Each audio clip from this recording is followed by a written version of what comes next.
One of the biggest issues with 5G is the fact that it's going into the gigahertz frequency ranges that are, it goes from, I think it's 5 gigahertz to 100 gigahertz, where the mobile towers, the mobile phones, wireless, internet, etc. is below that. The military industrial complex, they have, produced more than 8,500 different documents where they are basically patented specific frequencies at specific pulse ranges with all kinds of, it's the military, with all kinds of effects of, going everywhere from killing people to putting voices in their heads and they think they're talking to God, to the devil come in and talk to them in their heads, to crowd control, mind control, manipulations, causing cancer within a human being in human tissue like this, infertility, all that stuff. It's all been patented by the military. These frequencies are well known. The scary part about 5G is that 5G is within the frequency bandwidth of all those patents.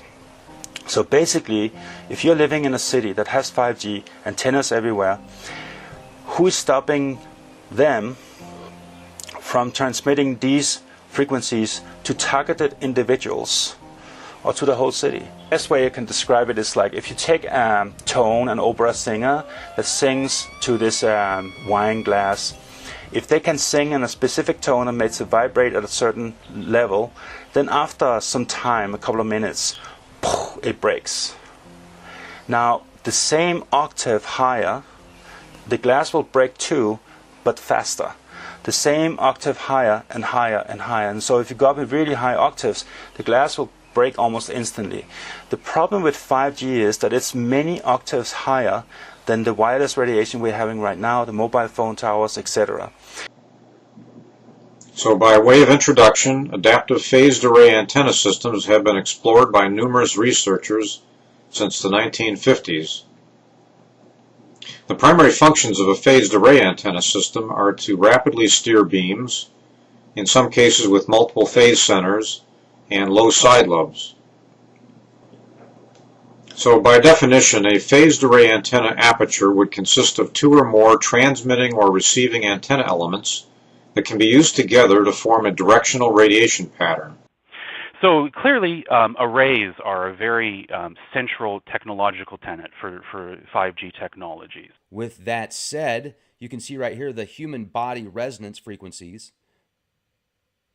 You're hanging out anywhere from 20, 50 hertz, maybe up to 100 hertz, depending on what part of your body is resonating. That's the average. You can look at the Schumann resonance. You're hanging out there in the low hertz range. Maybe you'll bump up to 7.83 hertz. That's the fundamental electromagnetic low frequency.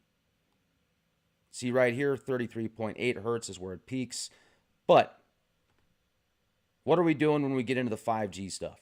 Well, 5G is going to be going anywhere from, 5G stands for fifth generation.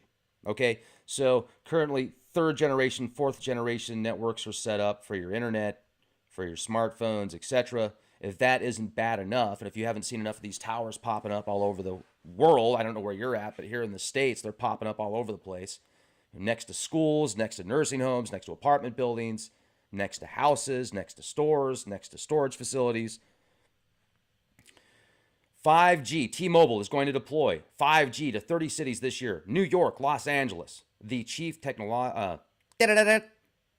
officer, Neville Ray, said on Tuesday at Mobile World Congress in Barcelona, the company still plans to launch the service next year and provide nationwide coverage by 2020. 5G exactly, it is a various level of frequencies to bring you faster download speeds. And the implications of what this can do physically, biologically, human life, animal life, plant life, etc. is quite spooky. Also, if you look at how detrimental smart meters can be, this 5G stuff takes it to a whole new level. And the mind control capabilities, the frequency generation weapon capabilities with current patents and patents that have been around 30 years. You could tweak things just a little bit and it could get really, really, really bad. So